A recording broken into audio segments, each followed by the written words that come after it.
I want to start this episode with a moment of gratitude, not only for you for showing up and being here and listening to the Ripple Effect podcast, but for all the amazing people that I've had on this show and their continued love and support of what I am doing.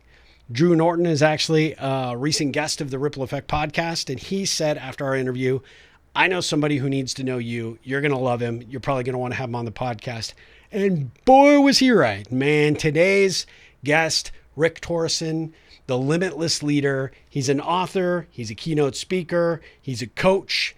He is now an app creator. I mean, he'll tell you about that. This guy exudes enthusiasm. He exudes positivity.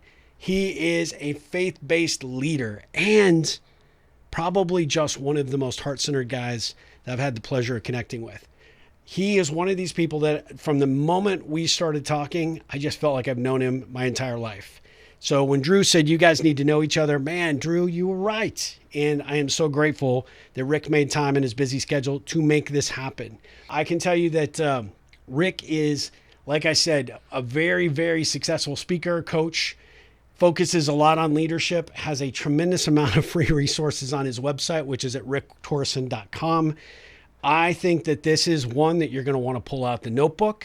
You're going to want to take a pen and you're going to want to capture all the good gold nuggets that he drops. I mean, pearls of wisdom from this guy from the moment we started all the way to the end. And I felt bad because I could have talked to him for hours. I just really, really love people that love what they do. And Rick is someone who does that. And he loves helping people like you and me pull that out of ourselves and start living a limitless life and being limitless leaders, regardless of position or title. So I'm so grateful that you're here for this episode. I can't wait for you to listen to it. So let's dive right in.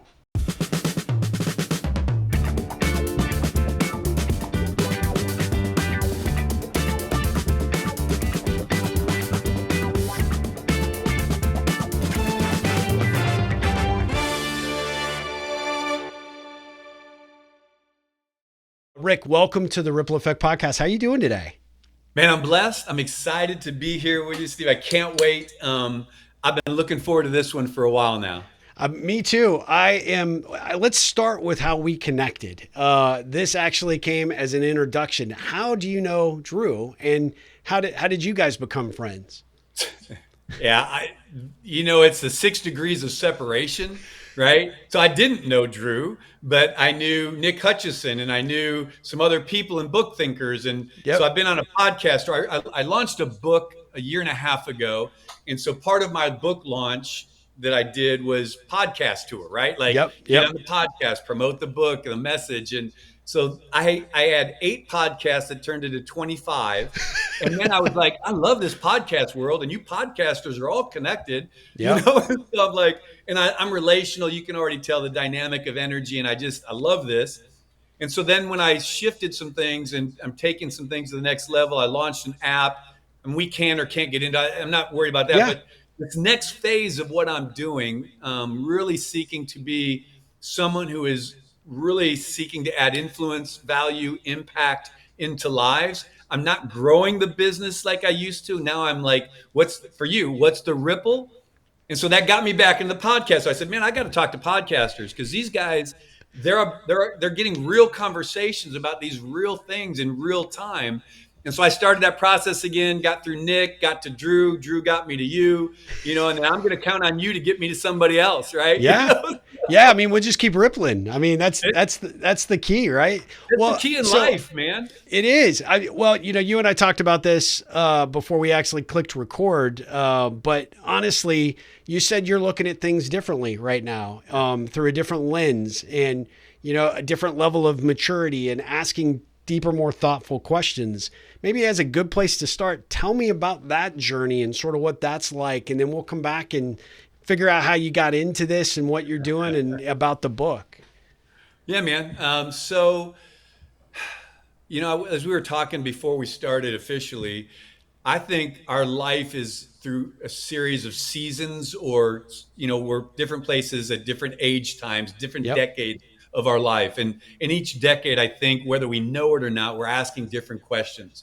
We start in our 20s and we're asking more questions about who am I, what am I, what am I going to do with my life? What is the purpose and how do I have value? And so then you start working and grinding and building, and you get in your 30s and go, man, how long am I going to work for the man? And how, when am I going to get paid what I'm worth? And do I want to do this my whole life? Right. And so you're changing jobs and you're Yeah. shifting and you're grinding, you're getting married, you're having your kids, so your life is focused on providing and growing, and you get lost that you get into your 40s and now you're like, okay, is this my career? Do I start my own thing?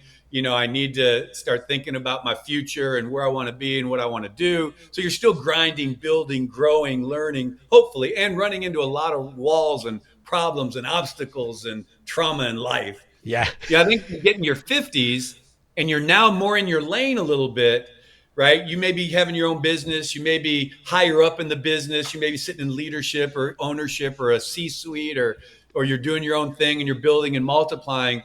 But I think mid 50s, you start going, man, how long do I want to do this? Yep. And Yep. what's it all for? What's it all into? Like, what is the purpose of all this? And man, if you're married, like me and my wife, we had these dreams, or my kids are in college now, and Yeah.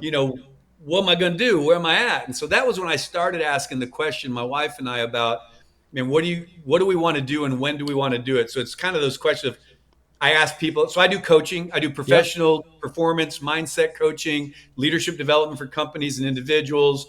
Phenomenal So keynote speaker. Yeah. keynoting with the book.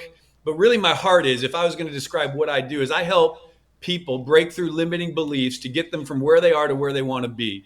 Because we all have ceilings we put on ourselves, known and unknown, that are holding us back in certain areas of our lives, that are causing us to settle for something less than what I believe we were born and created for.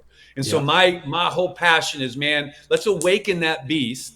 Let's identify the limitations and the ceilings. Let's crush them, get rid of them, replace them with a truth. What's that new declaration, that belief that you want to then start to walk out over time to build that life of significance, not just success, but significance that you were born and created for. And that's personally and professionally. And so that's my passion. I do it in a lot of different ways, but man, that's my sweet spot, what I love to do. And so I got to the point where I was living my life, a leadership development company, personal coaching, started writing with the book, doing speaking. I was a pastor for 15 years, way back in the day, right? I was a teacher. All those things are all about valuing people, though. Sure. They're all about encouraging and calling out greatness inside of people that they can't see, personally and professionally. So the through line of my life has been the same. Yep. And then I was like, man, what do we want to do? When do we want to do it? Where do we want to do it? And with who do we want to do it? That's my wife's and I conversation. So we said, hey, early 60s, we want to be in a position to be all about giving back and adding value, right? And so what would it take for us to be in that space? So we started working intentionally on that in our lives, personally and professionally. We just sold a business. My wife sold the business she was doing, and I'm transitioning my business so that we can shift our thought process to Yeah. ripples. Yep. 100%. It's such a great title, such a great belief. I talk about it all the time. I'm that pebble that's being dropped in that pond, and what kind of ripple is my life going to have? And if we're not intentionally talking about it and designing it, then it's accident and default, Yeah. which means we are putting the future of that legacy, that life, that impact into the hands of the wind, people, circumstances, environment. And I'm thinking, no, wait a minute. I can have more control in saying this Yeah. than I'm believing. And so what does that look like? So anyways, so that was kind of the journey. And so I said, how do I multiply myself, my experiences, my value, what wisdom I might have? How do I begin to give that away, share that, and help people really elevate, go to the next level with their lives personally and professionally? I don't know if that Well, answers the question, but that's yeah, kind of it this is. process It, that I'm it in. brings I'm up in a a lot. great place right now. Yeah, it brings up a lot of questions, and you can tell you have enthusiasm and you are inspired by the work that you do. And there's so much that I want to unpack there. But was there a defining moment in your life early on? Because you outlined this pretty well, right? 20s, 30s, 40s, 50s, now 60s, which I can't believe you're in your 60s. I think that's BS. But whatever you're doing, we need to talk offline, brother. But at the end of the day, you evolve, and I love how you framed it out in terms of what's important to us in those different phases of our life in those decades. Was there something that said, hey, look, Rick is destined for more. Rick is destined to do and deliver more, to be, to show up and represent something more significant than what you've done at that point? Or was this always kind of the slow burn and now it's just taken off like a rocket ship?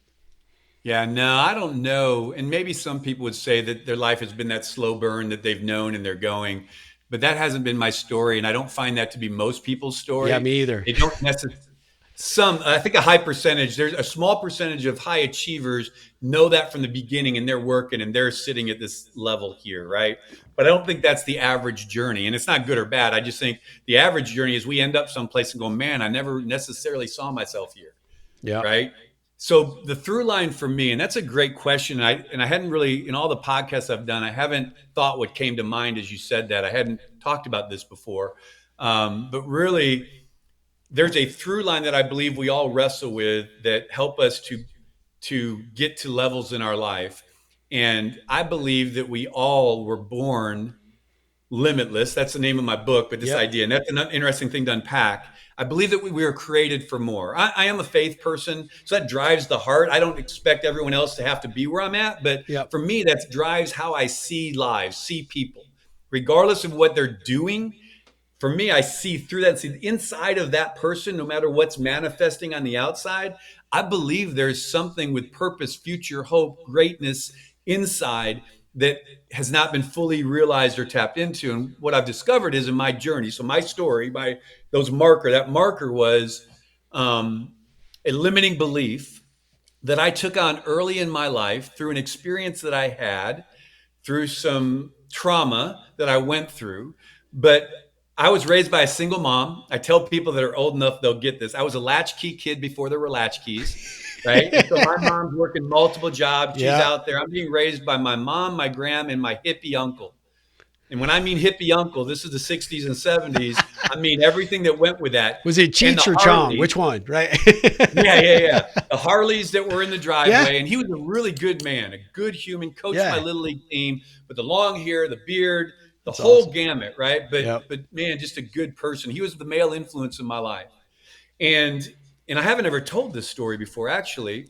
I was 9 years old when I'm in the hospital. I think I have an appendicitis. My mom's got me in the hospital. I don't know what's going on. I'm not well. It wasn't, they never did. I don't even know why I was in the hospital. I look back and say, I don't know what was causing me there. But I believe there was a moment that I was there for a bigger reason, because I remember being in the hospital, my mom walking in. And you ever been with a parent or someone when you know something terrible happened and they just walk in the room and you can see it on their face, or they call you and you know the minute you hear their tone, you're like, okay, what happened? Yeah. What's wrong? Right? Something's up. Something's not right. Well, my mom walked in and she said, Rick, I need to tell you something hard. Your uncle was just killed in a car accident at the Little Oh, Grand Canyon in Illinois, down in Carbondale. I'm so And sorry. that was a huge, I didn't realize it at the time, but that was a huge marker we have markers, Yeah. big ones and little ones, but there's markers in our lives. That marked me in a way. And and I can look back and tell you, I didn't know what it was doing at the time. But here's the thing, we all have experiences, and the experiences are traumatic in themselves. But the trauma isn't from the experience per se. The long lasting transformational trauma that happens in our lives is how we interpret that experience. Yep. How in my mind at 9 years old, I begin to define life, relationship, God. I didn't grow up in church. Faith was never a part of it. But I remember coming out of the hospital after the services, sitting in my bedroom, laying in bed and cursing God. And I'd never been to church. I didn't know him. I didn't have a concept. I just Yeah. remember I'm going to curse God, because how could a good God, how could there be a God that my uncle, who is the only father figure in my life, gets taken from me? And Yeah. it was an immature thought process, but real. So from that time, and my uncle was 25 years old when he was killed. Oh. I was 9. Next moment. So move forward. I remember I was a teenager, 12, 13 years old. And I remember talking to my mom, again, just me and my mom. She had just gotten married. So there was now a guy in my life, and it was cool, but it was different, right? Yeah. And I remember going to my mom and saying, Mom, I feel like there's something in my life I'm supposed to do. I feel like there's I'm going to do something great, something big, something, I'm going to be a part of something. As a And, young but this is what I teenager, told her. oh, that's impressive. Well, but here's the thing. It wasn't, wait till the next part of it. When I unpacked it with her, and as I was living it out over the next few years, that thought that I shared with her, it wasn't I was going to do something positive. It was that I felt I was going to do something horrific. And I went and told her in that same breath, and I don't think I'm going to live past 25 years old. I Wow. had no context for that. It was just in me. I felt like I don't think I'm going to live past 25. I don't see my life past 25 years old. No context. It was just in me. And I'm sharing that with my mom. Fast forward to the next marker, okay, is I am now 25, not 25, I'm 24, and meet this girl that I want to spend the rest of my life with, right? But I am sabotaging that thing because there's a whole lot of stuff going on, and I know I want to be with her, but my actions are like, let me just push her out of the way. Let me, and Yeah. that's from another story in my life that's in my book. But through that relationship with her and her father, they were in Texas. I was in Indiana. I moved down here. I chased her down here because she almost made me mad. Like she was so different than anyone I dated before. And like she wouldn't take my junk. You know, Yeah. if I could just say frankly what it was, she wouldn't take my BS. Yeah. I couldn't manipulate her the way I had manipulated females up to that point. And so I Yeah. was like, I got to go conquer this thing. I'm going to go figure this out. So I pack up my car and I moved to Texas like, you are not going to be like this to me. I'm going to win this relationship. Little did I know. And so what happened in that? So that next moment that really started marking me was I had believed this belief about my life. And I knew in I hadn't thought about it forever, but my 25th birthday is coming up. I'm in this relationship with her that I'm sabotaging, but I finally get to the point where I propose, we get engaged, right? And we're going to get married in the next 9, 10 months, but that's going to span my birthday, my 25th birthday. And it came back to me like, oh my God, I remember the dreams of not living past 25. Yeah. And I started getting nervous. And she didn't know that, no one, but I knew that. And now there's anxiety and things building in me. And it was real tangible the 6 months leading up to this 25th birthday. And no one knows it. And this is just an incredible weight at this point for you, right? It's a Because you're weight that thinking, I'm yeah, feeling that my mom had since passed. Oh, no, she hadn't passed yet, but she had gotten cancer, right? So she was ill and I was dealing with that. And so, anyways, the reason I'm sharing that is because I had this mindset from early on that I was believing about my life, my future, my potential, my possibility. Consciously, I wasn't thinking about it, but unconsciously, it was in there yeah, and it was driving my life, my behaviors, my actions, my relationships, pushing people away, isolating. If I don't believe I'm going to live past 25, why would I want all these people in my life? Why would I want to pursue something that I could never fulfill? I didn't think that, but right. looking back, that was driving stuff. So I get to this point, and I know this is a long story. I'll try to No, really you're good. condense You're it good. here. It's But what fascinating. happened was, as I moved to Texas, I don't know anyone. I played college basketball, played a little bit in Australia. I love ball, right? And so it was just part of who I was. And so when I came down to Texas, I knew no one. And my girlfriend at the time, she goes, "Hey, I know you love basketball. There's this guy who is in leagues and he's looking for people to be on his team." She didn't tell me initially that he was a pastor and that he was playing in church leagues. And she Okay. knew if she would have told me that, I would have said, Nah. that's Yeah. not real basketball, right? That's like, oh, forgive me. Oh, foul. Oh, my mind was like carpeted floors, Yeah. baskets on the wall. This is not basketball. She didn't tell me. So I'm like, yeah, let's play. And he seemed like a cool dude. He was a little older than I was. And we show up to play the first game. Sure enough, it's at a church, carpeted floor, baskets on the wall. And I'm like, I'm freaking out. I'm like, no way. This is not happening to me. Anyways, we play. He's really competitive. It's competitive. It was good basketball. It just happened to be the gym we were at. But we started a conversation afterwards. No, this is the honest to God truth. We started a conversation sitting in the parking lot after playing, and we just got around to faith. I wasn't looking. I wasn't for. I wasn't against. It just wasn't in my world. I didn't really Yep. care. But we started talking because my wife was in a church, and I didn't know much about that, or my girlfriend at the time. I was like, okay, whatever.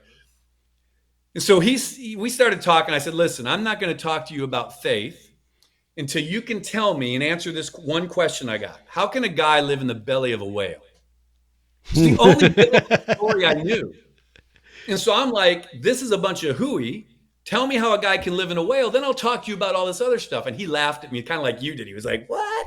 And he said to me, he said, listen, I'll answer that question for you if you let me start somewhere else.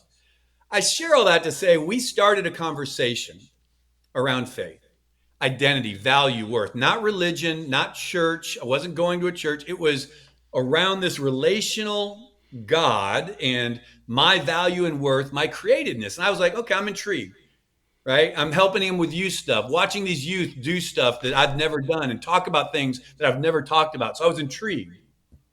Again, long story short, it came to a head, and I said, okay, I'm in, I'm buying in, I want this. What do I do? And he goes, well, you need to confess and make a decision for Christ and get baptized. I was like, okay, check the box. Let's go do it. Yeah. Yeah. So we go and we do this. Here's the thing, and I get emotional thinking about it.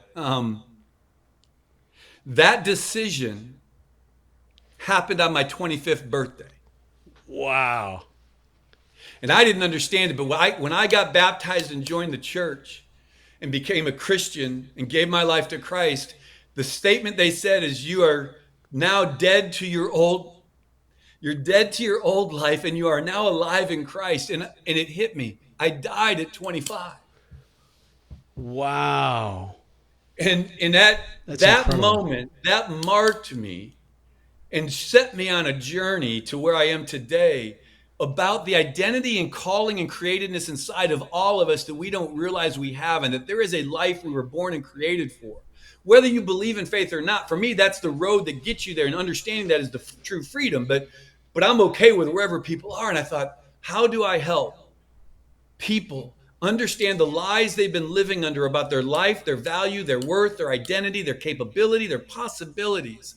How do I help awaken the ceilings they put in their lives that are calling them and causing them to settle for something less than they were born and created for?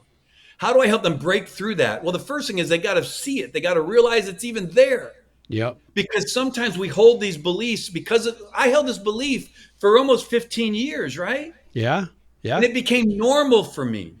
It wasn't something I thought about. This is just how I deal with relationships. This is how I deal with life. I push it away. I don't let it get close. I don't really, I'll present to you how awesome I am, but then I'll run away when it really comes to having to show up. I'll figure out a way to back away, to break it off. And I realized I'd been living this life. My behaviors were matching an internal belief that I didn't know I held that said, I don't really have value and worth. And I'm not ever going to amount it because I won't be here that long. Yeah. So why So bother why bother? Yeah. anything I was else? exactly what I was thinking. Yep. And so that was driving me until this moment. And I went, wow, that belief was a lie. It was never true to begin with. Right? So what happened, my uncle dying, the trauma of that, but how I interpreted it was not based in truth. It was emotion and feeling that I then drove to my behaviors. My beliefs drove my behaviors that then got these outcomes repeatedly for 15 years until this moment. And when I went through this and I woke up, I came out of the water and I'm like, it was immediate. It was like, oh man, I just died. Yeah. And I have a life in front of me. And so that started driving how I was doing things and what I was doing and how I saw people and how I began engaging. And so again, long story, but that was, and I've never told that story yet. In all these podcasts, there's another story that I tell, but this one, it's interesting. Thank you for the question. Thank you for Of bringing that course. up, because that was a Thank you for sharing. big I mean, marker in my life. I got goosebumps. I mean, that's it's unbelievable. I have to ask you, in that moment when you recognize that, what did you feel at that point? Was it like a new lease on life? Did you look at, this girlfriend now that you pursued so hard as, now this is my partner, this is who I want to be with for the rest of my life? And are you dedicating your heart more to, rather than self-fulfillment, the service of others at that point? Or was there still, some learning and so transition, or did you just kind of know? Man, that's such a great question, Steve. Right? So it's both and. But I'll tell you what I felt, not necessarily consciously, but in that moment when that revelation hit, I felt valued. I felt seen. I felt heard. I felt purposeful.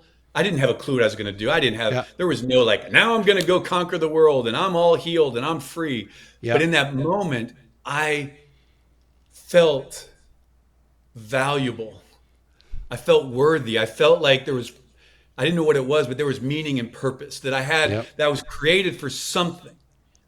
And now that dream where I told my mom that I was created, I believe that I'm going to do something significant with my life. Now it had context Yeah. because I was free to realize the significance was going to be to add value and worth and make a difference in the lives of a generation of people, whether it's 10 people or 10 million people. But now I realized that greatness that I was destined for, and I don't mean greatness as in size of something, but I Right. mean in impact and influence of something. I was like, okay, now everything I do, whatever I do, there's a greater meaning to what I do, that it isn't just the job that I'm doing, educating students, coaching basketball, pastoring whatever it was along the way. It was like, no, this is all the vehicle to change a life, to speak life into someone, to call them higher, to help them recognize their value, their worth, and their identity.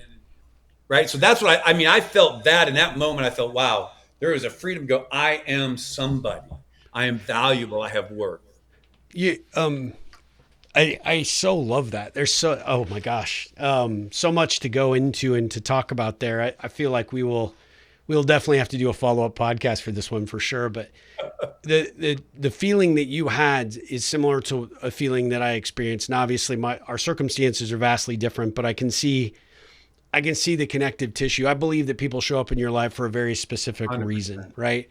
This introduction happened because of a reason. The story's being told because of a reason. And a reason I think that it is, sending, kind of the tingleness along my spine the whole time you're talking is, Don't say tingles up and down your leg, yeah, okay? yeah, yeah, Don't go yeah. there. That could be stroke. And in my age, that's possible, right? But Sorry, I just had to I, go there. I could really identify with what you were saying, and I can almost identify with the age because I grew up in a family that wasn't a great home in life, didn't have a lot of positive things, and I was the fourth child out of four. My next closest sibling's 10 years older, which meant everybody was resentful of me, and I was told all along that I really was the mistake child. I was not wanted. I was not, valuable.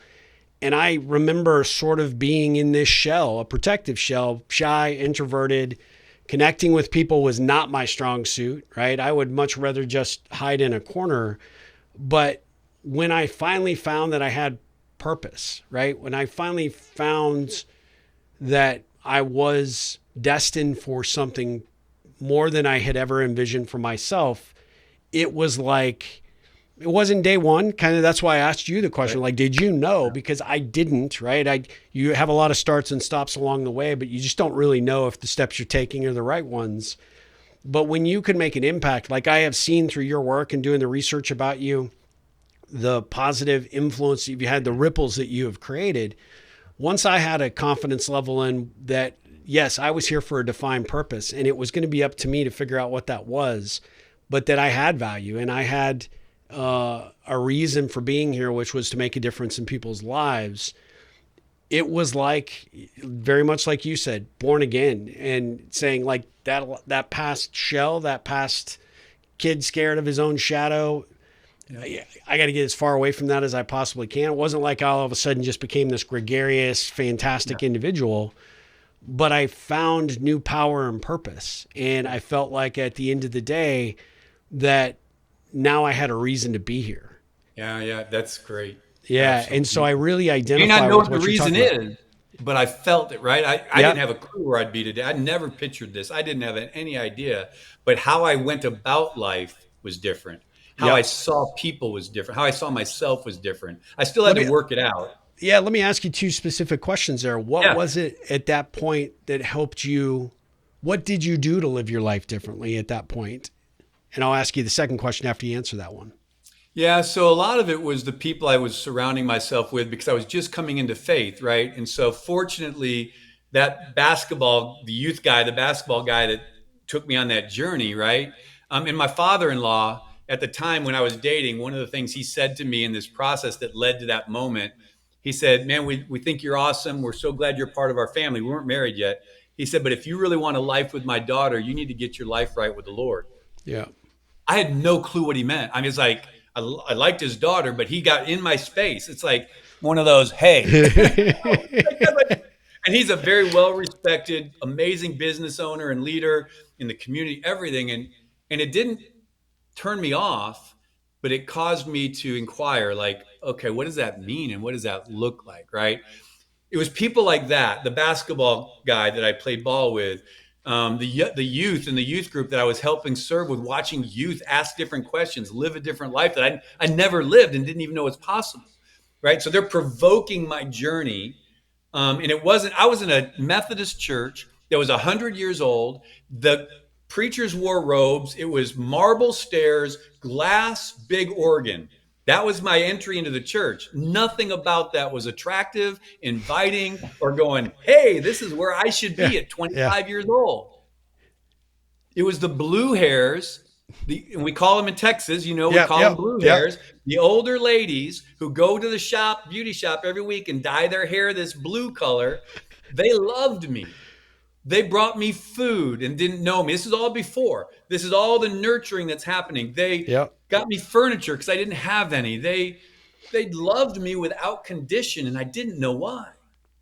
So I'm saying all that because it was relationships that began to surround me that were for me and didn't want anything from me. From oh yeah, well And, put. and I I love was that. like, what is this? And so throughout my life, I started seeking out relationships, mentors, people who I saw and went, there's something different about them. Not a faith Yep. question, but it was what I found underneath all of them was a faith that drove them. But I began to seek out people. I'm a big Maxwell person. I'm part of his Yep. team and I do stuff with him. But when he tells his story, he went and he would go and pay for people's lunches that he wanted to go, and he'd travel all around. I was doing this. I didn't know him at the time or know that, but that's what I did. Is I'd call someone and say, "Hey, can I buy you lunch? I just want to talk to you. I just want to learn." So there was an intentionality and a choice I made, not knowing why or what, that said, I need to get around people who look like people I want to be like.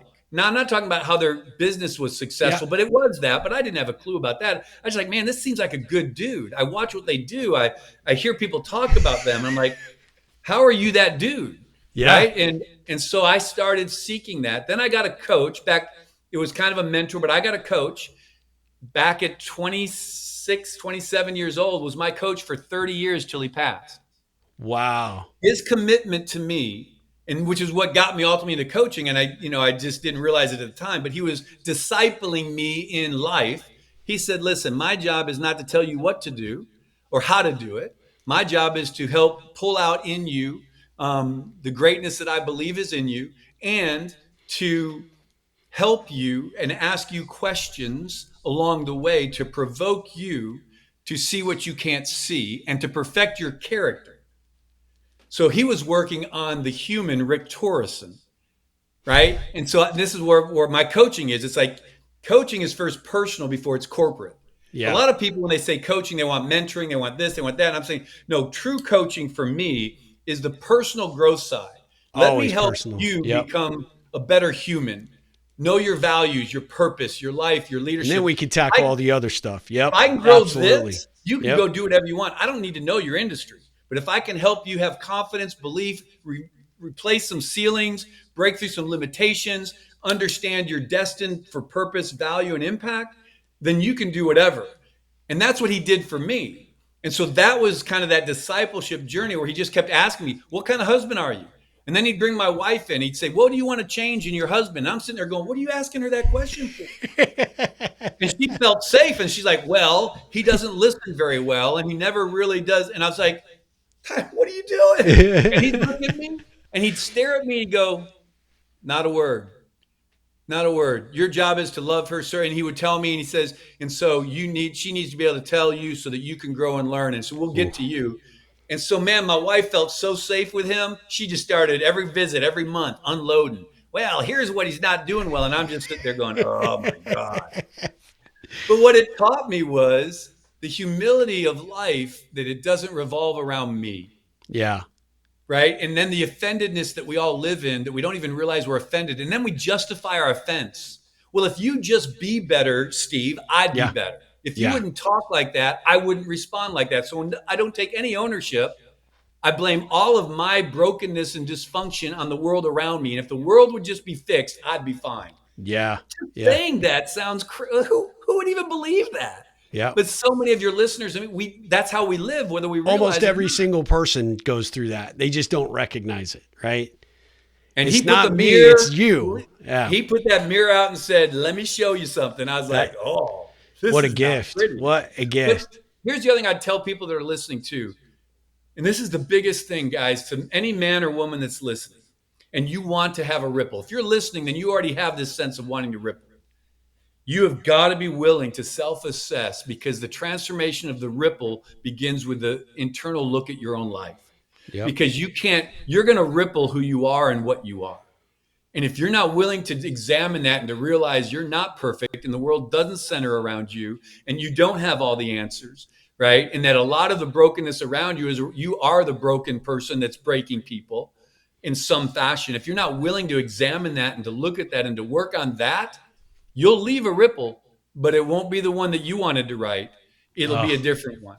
hey, Ripplers, before we jump back in, I want to take a quick moment to share 2 ways you can go even deeper with us. First, if you're enjoying this podcast, you'll love our paid subscription offers on both Substack and Patreon. That is where you'll get exclusive content, behind the scenes insights, and extra resources about connections and relationships that you won't read anywhere else, plus a few little other ditties. It's a great way to support the show and stay connected between episodes.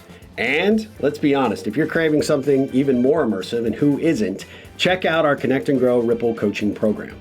Man, this is a full year of coaching, content, and community designed to help you become a more engaged connector and leader in both life and business. I love this program. I think you will too. You'll join a vibrant community of like-minded Ripplers to gain access to master classes led by dynamic experts, including me, attend live workshops, group coaching sessions, and get the accountability and actionable strategies you need to build more meaningful relationships to create an even bigger ripple effect out there in the world, which who doesn't want that? You can find the links in the show notes to sign up today. Hope to see you over there. Ripple on. I love everything you said there. I love how you framed it. I love what you've taken away from it. Obviously, I love hearing about, the coach that has clearly had a major influence on your life. And obviously, you're taking the baton from what you learned and what you experienced through him and actually applying it to your clients. And so, my hat's off to you, because I can already tell what a phenomenal coach you are and what a great motivator and inspirer you are. I was going to ask a coach-like question though, right? Okay. Based on this experience, based on what you were doing at that time, imagine someone listening to this podcast that's in their, mid-20s, and they're trying to figure it out. And now the life and world has changed so dramatically since you and I were that age. And there's so many different pressures and so many different levels of influence and so many different ways for us to feel less than perfect and less than valuable.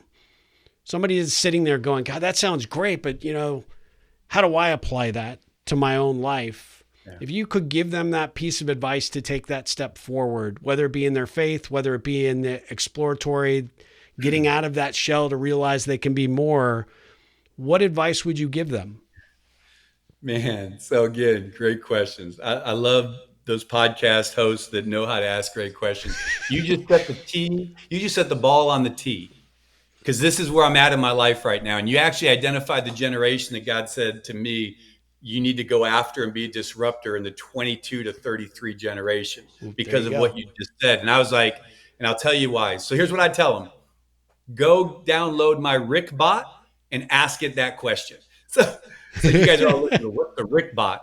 Listen, I was asking myself. Which I checked it out. I love it. It's awesome. I created an AI clone of myself for the last 45 years of my life, all my experiences. I've digitized everything, all my coaching, all my training, all my leadership, all my pastoring, all my wins, all my losses, my books, everything went into this brain. And I wasn't sure why I was doing it. Part of it was because I talked to someone. They said, because my daughter and my son are going to be getting married probably in the next year. My daughter is pregnant. She's getting married. She's pregnant. She's going to have a baby in February. And we were having conversations. And I had a conversation that said, because I lost a friend who was my age, whose kids were, one was getting married and one was about to have grandkids, and they passed. And Mm. so the conversation was this real conversation around, man, all the things that that kid's going to miss from my friend, the Yeah. wisdom, the life, the being there for the markers of their lives that that child is never going to know. They're going to hear stories, but and then this thing came around, this bot that people were working on and talking about creating a bot for themselves to give to their children. That they put their whole story, their life, their wisdom, their whole thing into this bot that they give to their family that their kids can go and ask and get advice from. So if I wasn't here, and so I thought, oh my God, that's overwhelmingly emotional and it's powerful. And I thought, Yep. wow. So that started me on this journey. What would that look like? But what if I put my coaching in there and my leadership training in there and gave it to people that could ask a question that they didn't want the hour answer from Rick? They wanted the Cliff Note 5 minute kind of what would Rick say? And then I asked my daughter and my son, I said, hey, this is a little morbid, but if I wasn't here and my daughter getting married and having a child, my son going to get married, I said, what advice might you want to ask me? Would you ask this? Because I'm testing it. Would you ask this, Rick? Sure. So my daughter's sitting right over here in my office. She was sitting right here. And she types in a question and she starts weeping.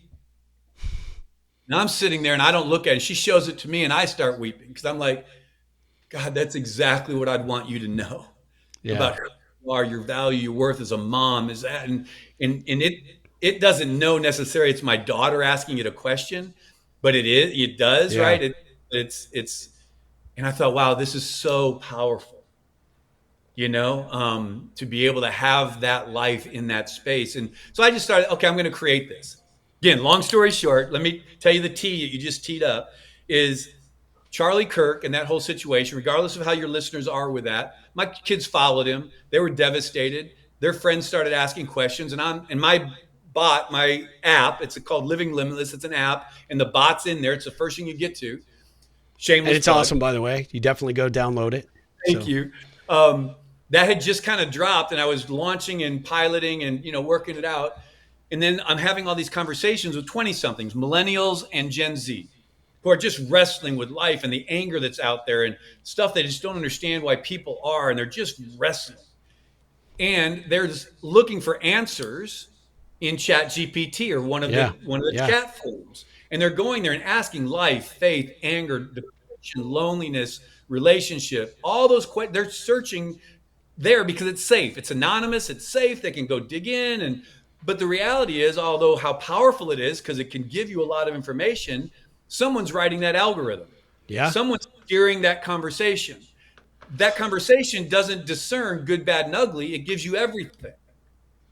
So I thought, what if there was an alternative to Chat GPT for the personal growth development in life that you could ask? And it's still a perspective, it's mine, but from someone who's a human that says, I hear you, I value you, I love you, and I see something great in you. Now let me talk to you about and take my 20 years of coaching in life. Let me walk you through and talk to you and help you come to that understanding. All my stories are there. What I just shared is in there. And so when they go there and they ask it that question, it gives them my answer. So, and here's my answer that I would say to that person listening right now. So jokingly, download it and ask the question. You can even talk to it and you're going to hear this voice. You Yep. can have a dialogue with me. It's my voice. But here's what hopefully you would find in the first paragraph. One, I hear you. I see you. You're not alone. And your past and your current situation is not defining your future. So let's start right there. Whatever you're going through, whatever you're facing, whatever you're dealing with, it's a moment and you're going through it. You're not sitting in it or going to it. That's my heart to tell people, right? It's like, listen, we can get through whatever this is, but you first got to just lift your head up and understand that your current reality is not your future destination, Yep. right? Your future is a blank page. It's a book that hasn't been written. You're either going to give the pen to the world, the circumstances, the environment, and other people, or you're going to decide you're the author of it and you're going to pick up that pen. And my wife has a saying that I love, and it's her motto. She says, just do it afraid. Just do it afraid. because we're Oh, I all love afraid. that. What a There's great no one phrase. that's not afraid. Right. So listen, picking up that pen, pick it up and understand you're either going to be the author of your future that hasn't been written or someone else's. If you're like me, you're going to say, I don't want someone else to write my future. Yeah. Right. And the other thing I tell people is, guys, listen, your past doesn't define your future. It's meant to inform it and refine it, but not define it. Right. So we live sometimes like if this is my past, trauma, brokenness, good, bad, ugly, the whole thing, we bring it around to the front. It becomes the lens by which we view our future. And if you guys do this, if this is a visual thing, you guys can see I've got my hands in front of my face with my fingers open wide. So I'm Yep. looking at the screen and I can see it and I can make it out, but it's not clear. That's how we see our future. I can see it, but it's not clear because I've let my past become the lens by which I see myself and my Yep. future. So we've got to clear the lens. When we clean the lens, now our future is a blank page. It's wide open. Potential, possibility, change, growth, transformation, it's all in front of us. But you've got to go through where you're at, and going through is okay. But you got to believe you can, and there's a way through, and you're not alone. So that's the first thing. And people will say, well, I don't know, and I don't know what my limiting beliefs are. I don't know why I think that way. I said, listen, you're living a normal life right now. This to you, this is normal, right? And they'll go, yeah, this is how my life's always been. I said, okay. I agree 100%, right? This is normal to you. And then I ask a question. And I would ask your challenge of people watching. No matter how successful you are, no matter how challenged you are, it doesn't matter where you are in life. What if the normal that you're living right now isn't normal?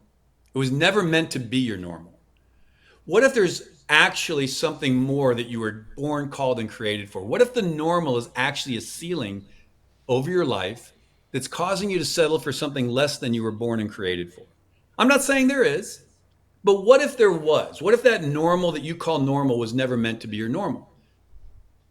Would you consider that? Would you be willing to have that conversation? Would you be willing to challenge your normal? And listen, if you end up back in normal and it is normal, great, no loss. Yep. You're right where you were. But what if you challenge your normal and realize this normal that you've accepted isn't normal and there's something else? Yeah. Wouldn't you want to know? Yeah. And so that's the starting place, right? Is getting them to be willing to challenge that current reality. Because no matter how successful you are, there's still places of limiting beliefs. There's still that internal person that still doubts and fears and struggles that the world can't see. There's areas of our lives where we've shut off because we don't believe we can, we will, or we are. And so we've just said, we'll just put them on the periphery and give up that dream, give up that hope, never pursue that thing, avoid that thing, because that's just not who we are, what we can do, or, what we're capable of.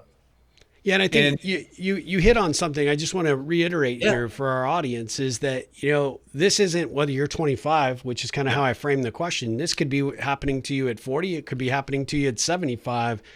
Just being aware that you can start to ask these higher level questions of yourself, and you could start to embrace the fact that just because this is the way it is or the way it has been doesn't mean that it's the way that it has to be going forward.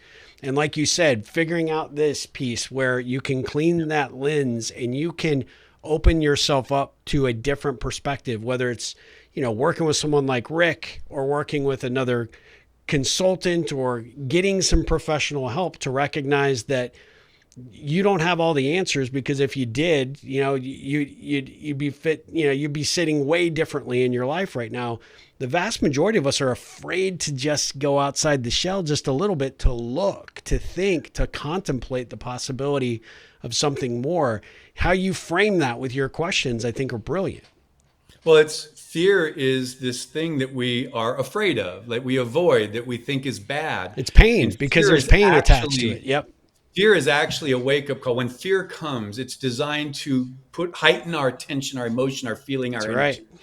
Right? It releases endorphins. It does physical things in our body. Whether you're frightened in a moment or there's fear building up in you about something you're thinking about, that fear is designed to heighten and call your body, mind, will, and emotions on high alert. Pay attention.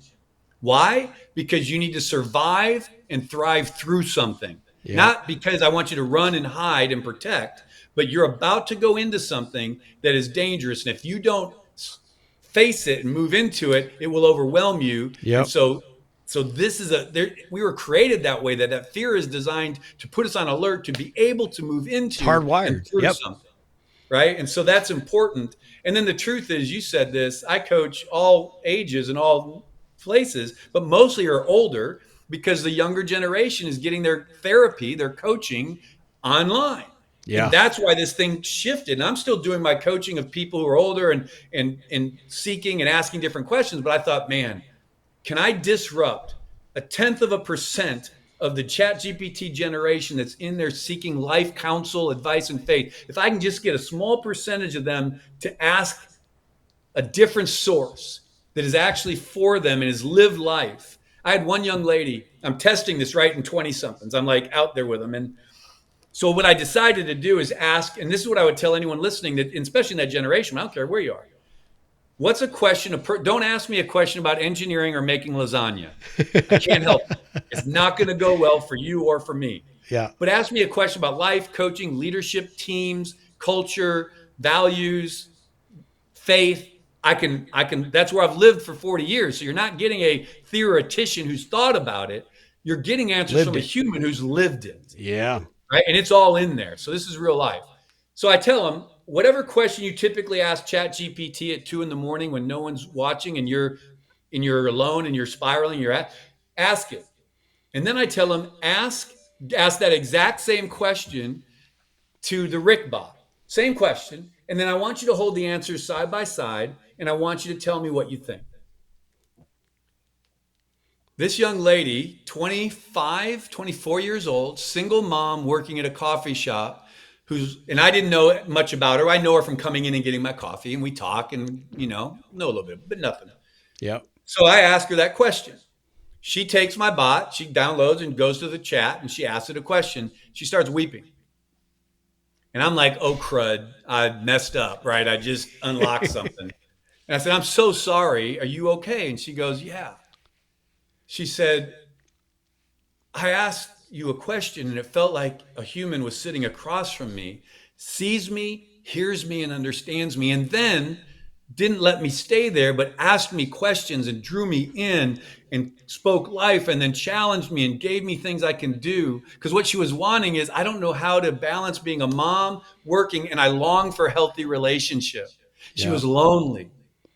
But she said, I don't think I have to give that up. I can't have that because I've got a child and I've got to make money. But she was lonely. And here's the thing. Remember my story? Single mom. Yep. It brought up my story to her and said, listen, I was raised by a single mom and I think I turned out okay. Yeah. And here's what I learned from that mom and her strength and her perseverance and her love and her care. And she's reading that going, that's me. Yeah. So I kept getting testimonies like that from people over and over and over. See, I can't necessarily reach and coach that generation because they're not into this the way maybe a 35 and up is, right? They're in their bit, they're going to do that. I get more of that. But that generation isn't necessarily going to reach out to Rick and say, hey, Rick, I want to hire a coach. Plus, they couldn't afford me. Yeah. I'm not being rude, but I would not charge it, but I'm saying in the reality of coaching world, they're not going to be able to afford someone who does what I do typically. Yeah. So I thought, how do I add value there? How do I break in there? And how do I create build ripples for that generation that may not necessarily turn into be a client, but you're still providing service? Yeah, you're adding value. So I'm building. So what the Lord's been unpacking the past 2 weeks is the chat bot's the entry, build relationship, build connection. It's a human. Come into the community. There's a group coaching thing for that generation. I'm launching the first of the year that's just about community. It's about people asking questions where you can go real time with me, live with me, right?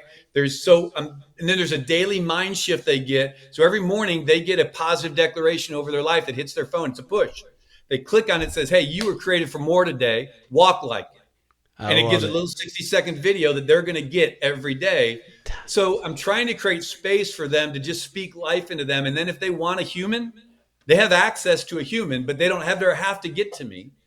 But that's kind of where I've been and where I am. And I'm still doing the other stuff, but I realized this is the ripple. Yep. If I can ripple into that space and let them know that you don't have to have this generic, robotic, answer that's pulling from 1,000 sources, and it's being, and don't kid yourself, people, someone's driving the algorithm. Yep. Someone's driving the algorithm in the Rickbot, and it's me.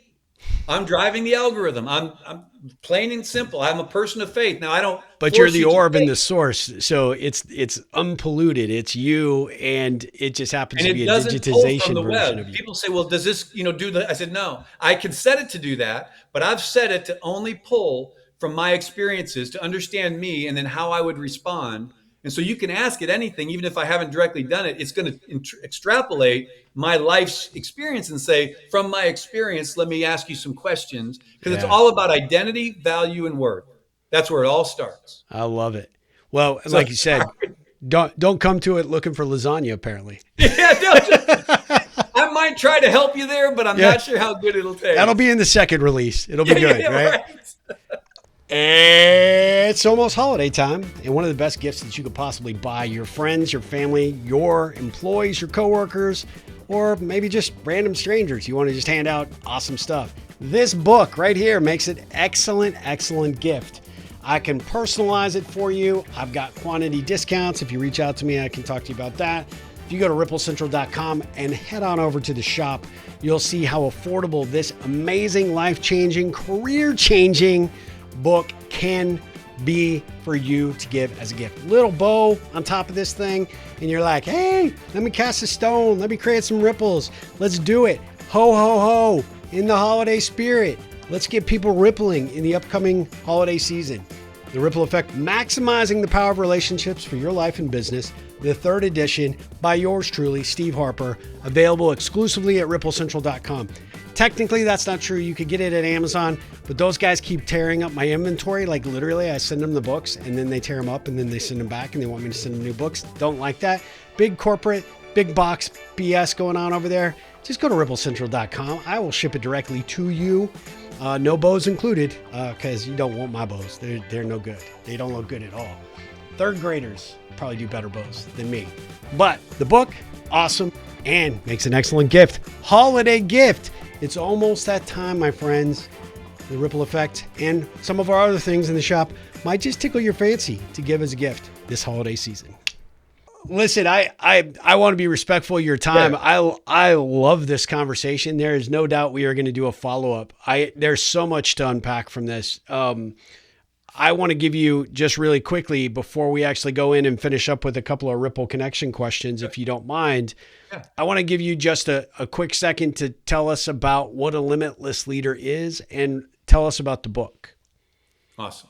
So thank you, but you've already made the mistake. You said, I'm just going to give you a short bit of time to tell me quickly.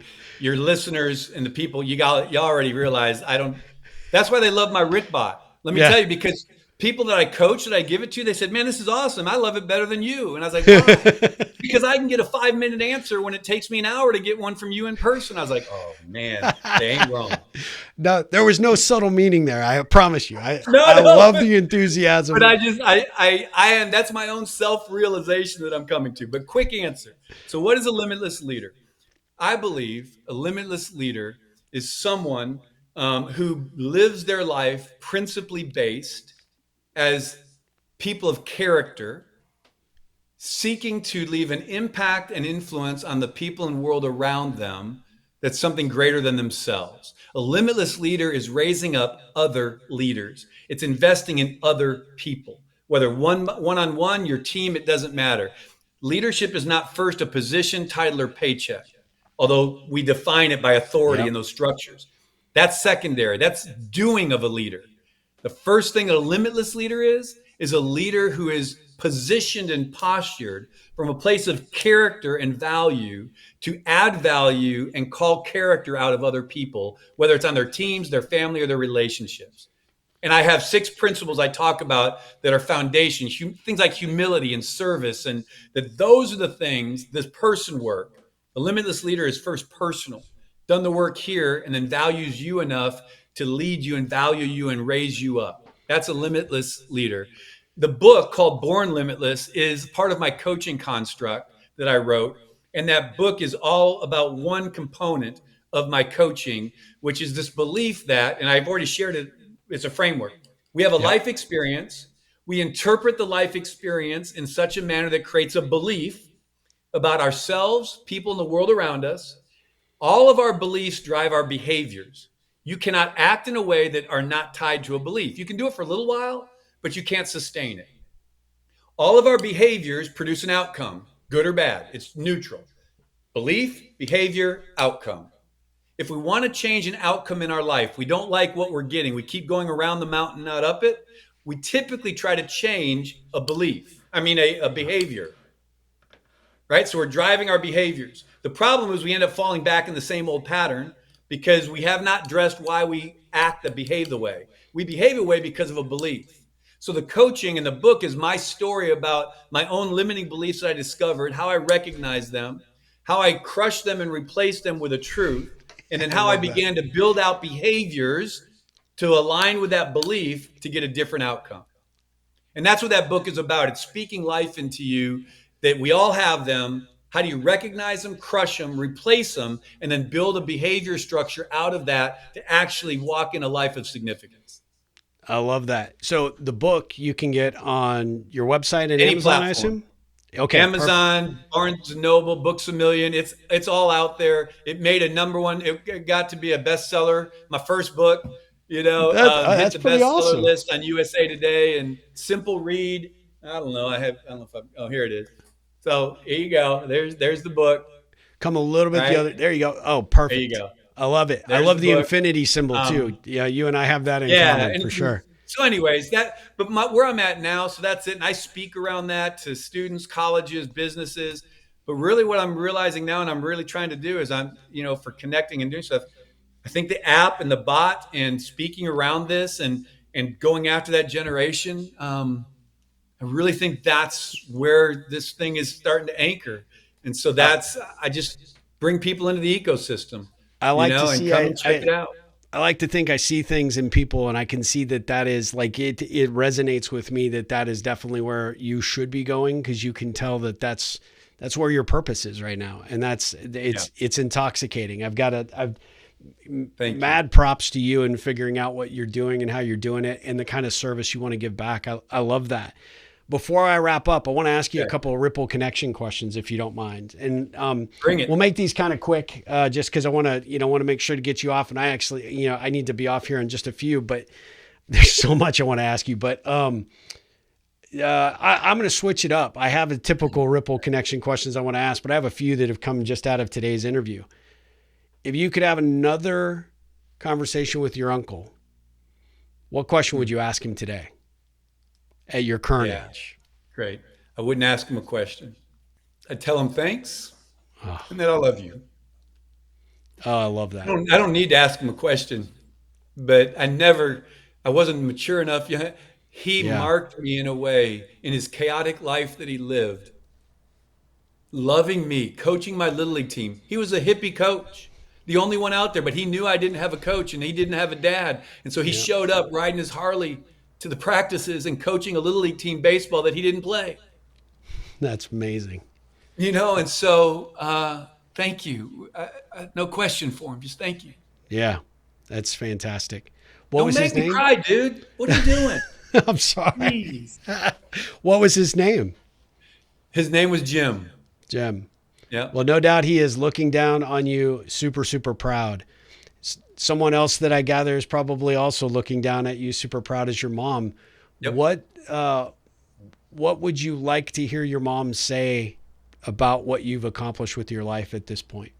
What I would like her to say. It's more what I think if she was here, what she would want to make sure that I heard is, "I told you so." That's a good one. Because she believed in me and loved me in a manner that when I was not worthy to be loved, when I was a nothing but a pain. And she would call me on my birthday when I was born at like 4 in the morning every year, screaming in the phone, "Happy birthday. I remember the day. Oh, you were a pain from the day you came into the world." And you were so, it's, and so my mom, what I would, if I was going to say something to her, I would want to say thank you and, for what she did. And what she would say to me is, "I told you so. Just took you too long to believe it." Yeah.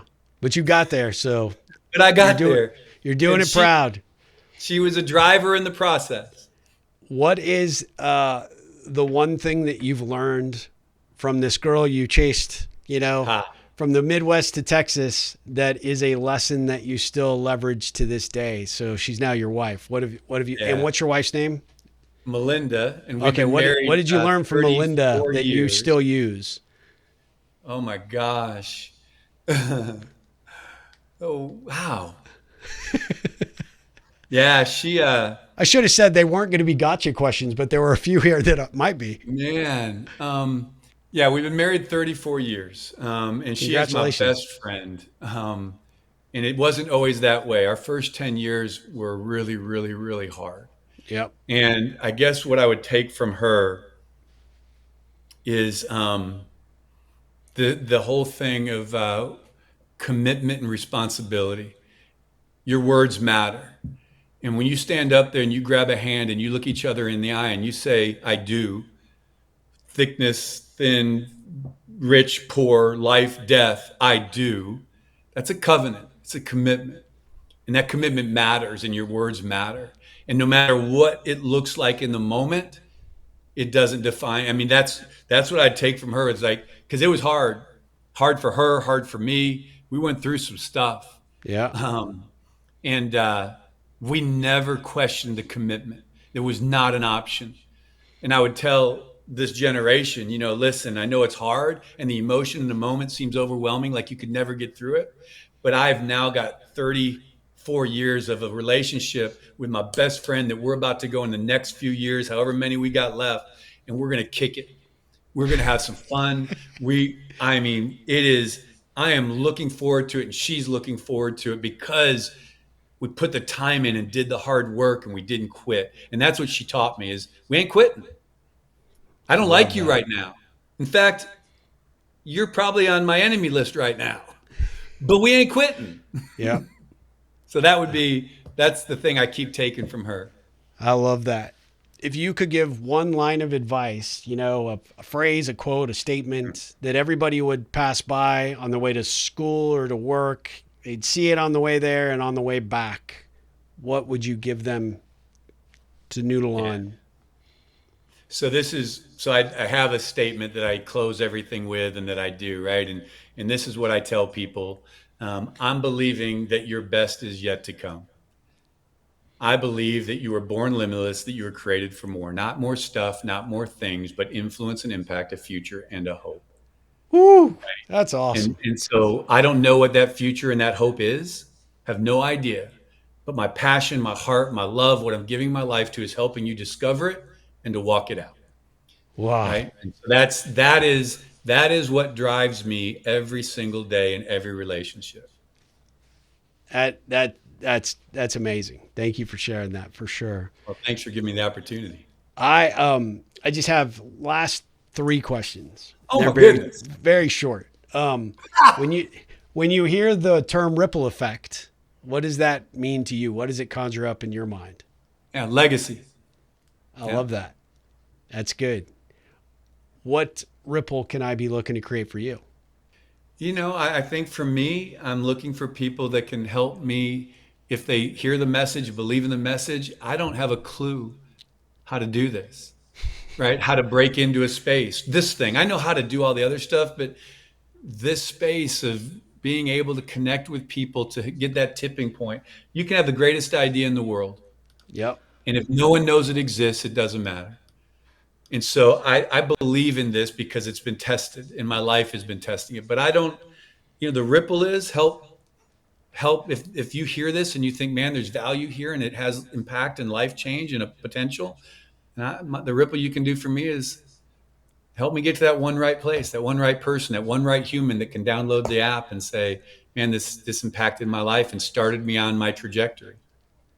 That's it. That's an easy ask. I am thoroughly impressed with you, and I now know why Drew Norton put us together. I said Drew earlier. I didn't use his last name, but Drew Norton is the gentleman that actually connected us, a dynamo individual of his own right. But it's something that just came to me that we should explore is, between the three of us, and I'm sure you have somebody, I've got several people, but even just creating just an opportunity to have some fellowship and just some Yeah. connection. I told And him and just, the guys the same thing. yeah, best practice, talk about these things and maybe see how we can help one another in a big way and create a bigger ripple between all of us, right? Because And there's I power. think the podcast world and this world of open conversation without borders and what those guys are trying to do and what they're giving their life to and what they're building, same thing that you're doing. I'm like, these are conversations of real life and just really getting into this thing and go, man, Yep. life is hard. It It is ain't hard. easy.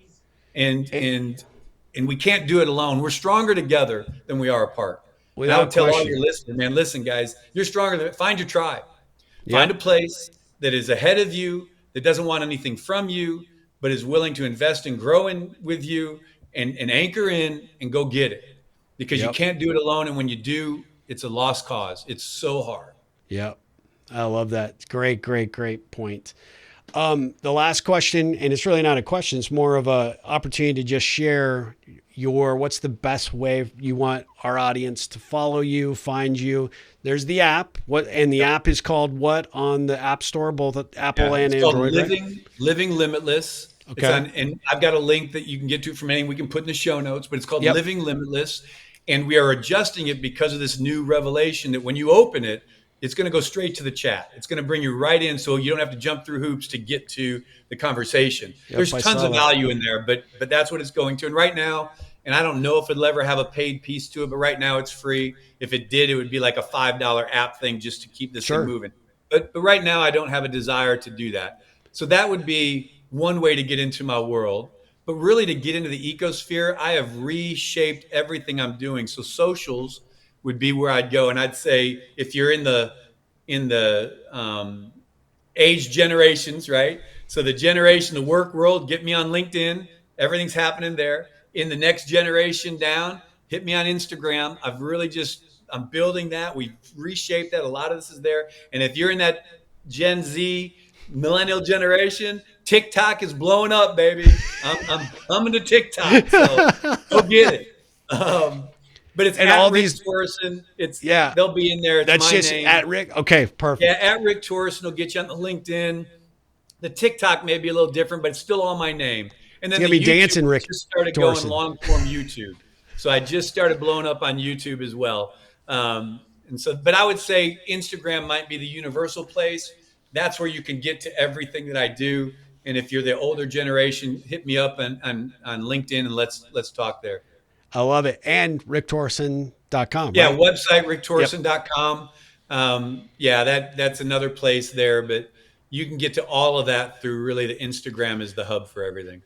I love how you broke it down generationally. So for those really older people like me, it's Those HTTP. mature No, just kidding. people living in the business world that are Yeah, I seeking love it. business connections. I love it. Rick, I can't thank you enough for this conversation. I can't thank you enough for opening your heart, sharing your wisdom. You dropped some just absolute gold nuggets today. This is going to be an episode I know people will go back through over and over again because there's so much of it. I see why you're such an in-demand speaker, why your book is doing so well, why this app is going to blow up and be phenomenally successful. But most importantly, you're just a good human. And I'm grateful that our paths have crossed and we are going to be friends well beyond this. And I just want to say thank you so Man, much. I want to say thank you to you and your listeners and appreciate the opportunity. Thanks for creating space for this conversation. That's It's my more pleasure. important than people know is having Yeah, space to have these kinds of conversations. So thanks for creating the space. of course. Thank you so much for being a part of it. We will definitely do a follow-up for my audience, guys. Go check out all things Rick because he is somebody you need to have exposure to. You need to check out the content and you definitely need to check out the app. I downloaded it this week and it is awesome. Until next time, we'll be back with another episode of the Ripple Effect podcast with more great guests like Rick. But until then, Rick, ripple on. Ripple on, my brother.